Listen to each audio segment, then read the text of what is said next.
With our dramatic increase in property values, I have been asked to explain the difference between the Central Appraisal District's appraised value and appraisal cap. The Central Appraisal District is responsible for appraising property at market value. This is the price at which the property would sell when on the open market and is known as appraised value.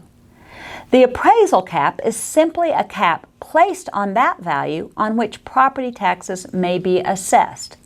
Appraisal caps are only applicable to the homestead or primary residence of the taxpayer. The cap is 10% of preceding year's appraised value for tax purposes, plus the value of any improvements made since the last appraisal.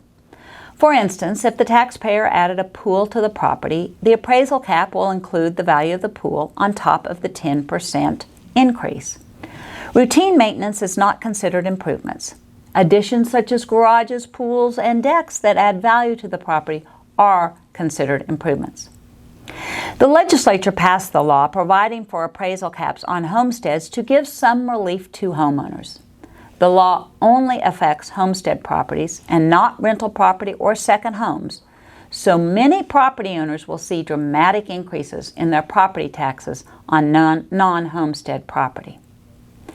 It is important to note that the cap of 10% over preceding year's value only provides relief for the current homeowner.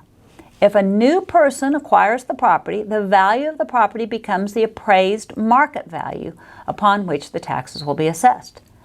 To qualify for the homestead exemption, and thus the cap, the new homeowner must file an application. Once the property has been applied for and qualifies for the tax exemption, the market value becomes the value on which the taxes are assessed. It is the following year that the 10% cap applies.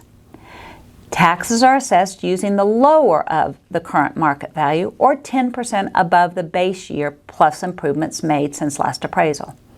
In other words, if the property's appraised value does not go up from the year buyer acquired and qualified the property for the homestead exemption, then the property taxes will be assessed based on the appraised value. There is no need for a capped value. I hope this answers some of our listener questions. Allegiance Title wants to be your valued resource. Thank you.